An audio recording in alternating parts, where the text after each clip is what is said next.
இப்போ வரைக்குமே இந்த டாஸ்க்ல என்ன போகுதுன்னு அவனுக்கு பாதி புரிஞ்சுதா புரியலையானே தெரியாது. கெமி அந்த மாதிரி இருக்கிற இடம் தெரியாம கேம் ஆடுவாங்க ஒன்று.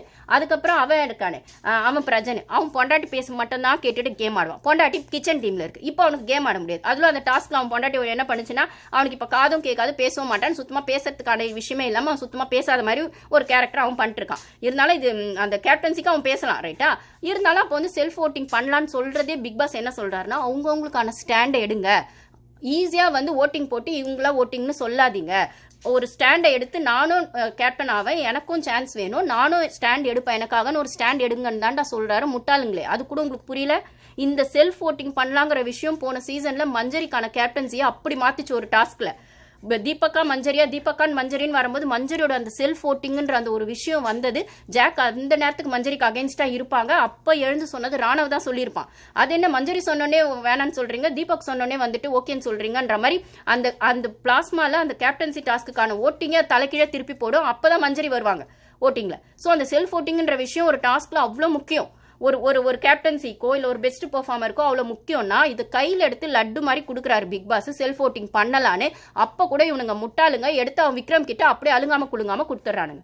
பார்த்தா சுற்றி இருக்கிறதுல முட்டாள் கூட்டம் 5 இருக்கு. அவன் நல்லா மேனிப்புலேட் பண்ணுறாங்கங்க. விக்ரம் செம்மையா மண்டே கழுவுறான். நாமினேஷன்லயுமே அந்த பிரஜன் சாண்ட்ரா பத்தி விஷயம், அப்புறம் கமருதீன் அரோரா கிட்ட பார்வதி பத்தி பேசுற விஷயமாட்டோ, சுபிக்ஷா மேனிப்புலேட் பண்றாலும் முட்டாள் இல்லைன்னு வச்சுக்கோங்க.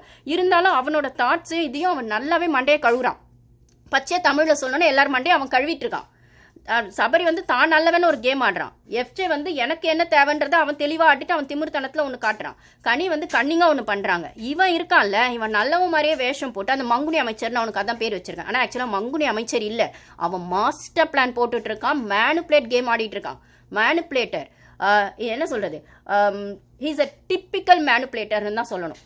அப்படி ஒரு மேனிப்புலேஷன் கேம் அவன் ஒரு வாரமா ஆடிட்டு இருக்கா. எல்லாரும் மண்டையை கழுவுறது. அதாவது அவன் டைரக்டா போய் இவங்களை நாமினேட் பண்ணுங்க, எனக்கு இவங்களை பிடிக்கல, இவங்க இப்படி ஆடுறாங்கன்னு சொல்றது இல்ல, எனக்கு இப்படி தோணுது, இல்ல இது இப்படி போகுது அப்படின்னு ஒரு ஃப்ளோல சொல்றான்.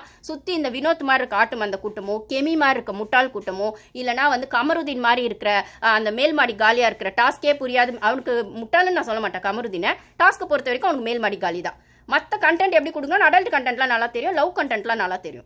ஆனால் டாஸ்க்கை பொறுத்த வரைக்கும் அவன் மேல்மாடி காலி தான். அப்போ விக்ரம வந்து இப்போ ஒரு லீடர்ஷிப்க்கு போட்டி போடணுனாலே எப்போ ஆமாசாமி சொல்லுவாங்கன்னு யோசிச்சு பாருங்களேன். எனக்கு அந்த லீடர்ஷிப் வந்தால் நான் என்னென்ன பண்ணணும்னு எனக்கு ஒரு புரிதல் இல்லாதப்போ, இல்லை அதுக்கான ஸ்டாண்ட் எனக்கு எடுக்க தைரியம் இல்லாதப்போ, அந்த ரெஸ்பான்சிபிலிட்டி என்னால் பண்ண முடியுமான்னு எனக்கே ஒரு கான்ஃபிடன்ஸ் இல்லாதப்போ தான் மற்றவங்க யாரோ சொல்லும் போது சரி அவனுக்கு சொல்லி அவன் சொல்கிறத செஞ்சுட்டு போயிடலாமே, நம்ம எதுக்கு இதை மண்டைக்குள்ளே போட்டு யோசிச்சுக்கணும், இதுக்கு இவ்வளோ